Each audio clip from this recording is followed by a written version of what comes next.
আসসালামু আলাইকুম প্রিয় ফুটবল ফ্যান্স। আজকে কথা বলবো উয়েফা চ্যাম্পিয়ন লিগের রাউন্ড অফ 16-এর যে 4টি ম্যাচ অনুষ্ঠিত হয়েছে সেই 4টি ম্যাচ নিয়ে। ইতিমধ্যে কিন্তু এই 4টি ম্যাচ থেকে 4টা টিম আমরা পেয়ে গিয়েছি, যে 4টি টিম পরবর্তী রাউন্ড নিশ্চিত করেছে। প্রথমেই বার্সেলোনা এবং বেনফিকার কথায় চলে আসি। এই ম্যাচটিতে ফার্স্ট লেগ এবং সেকেন্ড লেগ মিলিয়ে বেনফিকাকে কিন্তু 4-1 গোলের বিশাল ব্যবধানে হারিয়েছে বার্সেলোনা। তারপর ইন্টার মিলানের কিন্তু খেলা ছিল ফেইনুর্ডের বিপক্ষে, সেখানে ইন্টার মায়ামি কিন্তু 4-1 গোলের ব্যবধানে হারিয়েছে ফেইনুর্ডকে। তারপর পিএসজি এবং লিভারপুলের মধ্যকার যে ম্যাচটি অনুষ্ঠিত হয়েছে, ফার্স্ট লেগ এবং সেকেন্ড লেগ মিলিয়ে নির্ধারিত টাইমে তারা 1-1 গোলে কিন্তু ড্র করেছিল। পরবর্তীতে এক্সট্রা টাইম দিলে সেখানেও দুই দল গোল করতে না পারলে পরবর্তীতে কিন্তু ম্যাচটি ট্রাইব্রেকারে যায় এবং সেখানে পিএসজি কিন্তু লিভারপুলকে 4-1 গোলের ব্যবধানে হারিয়ে তারা কিন্তু কোয়ার্টার ফাইনাল নিশ্চিত করেছে।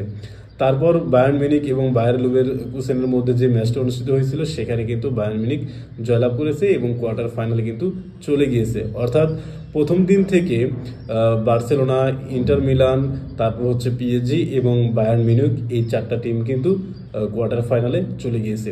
আর আজকে যে 4টি ম্যাচ অনুষ্ঠিত হবে, এই 4টি ম্যাচের মধ্য থেকে আরও 4টা টিম কিন্তু কোয়ার্টার ফাইনালে চলে যাবে। প্রথমে আমরা ম্যাচ নিয়ে যদি কথাবার্তা বলি, দেখেন দ্বিতীয় দিনে লিলির বিপক্ষে খেলবে হচ্ছে ডর্টমুন্ড। আর ফার্স্ট লেগে কিন্তু ডর্টমুন্ড এবং লিলির যে মধ্যকার ম্যাচটা অনুষ্ঠিত হয়েছিল তারা কিন্তু 1-1 গোলে ড্র করেছিল। তাই এই ম্যাচটি কিন্তু অন্তত কঠিন হতে চলেছে, এটা বলাই যায়। তারপর আমরা কথা বলবো রিয়াল মাদ্রিদ এবং অ্যাটলেটিকো মাদ্রিদের মধ্যকার যে ম্যাচটা অনুষ্ঠিত হবে সেই ম্যাচ নিয়ে। এই ম্যাচে দেখেন রিয়াল মাদ্রিদ কিন্তু তাদের ঘরের মাঠে 2-1 গোলের ব্যবধানে হারায় অ্যাটলেটিকো মাদ্রিদকে। আর আজকে কিন্তু অ্যাটলেটিকো মাদ্রিদের ঘরের মাঠে খেলা হবে।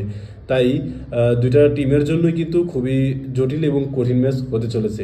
এখান থেকে যে জয়লাভ করবে সে কিন্তু পরবর্তী রাউন্ড নিশ্চিত করবে। তারপর আর্সেনাল এবং পিএসভির মধ্যকার যে ম্যাচটা আছে সেই ম্যাচে কিন্তু অবশ্যই আর্সেনাল এগিয়ে থাকবে, কারণ ফার্স্ট লেগে আর্সেনাল কিন্তু 7-1 গোলের বিশাল ব্যবধানে কিন্তু হারিয়েছে।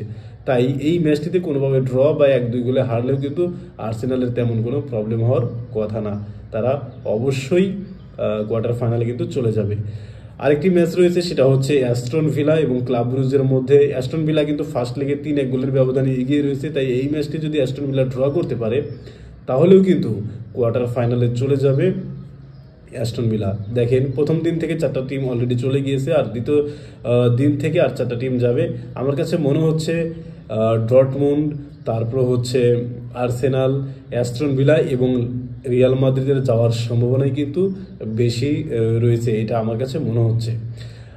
আপনাদের কি মনে হয় সেকেন্ড দিনে কে কে পরবর্তী রাউন্ড নিশ্চিত করতে পারবে, সেটা কিন্তু অবশ্যই কমেন্ট বক্সে জানাতে পারেন।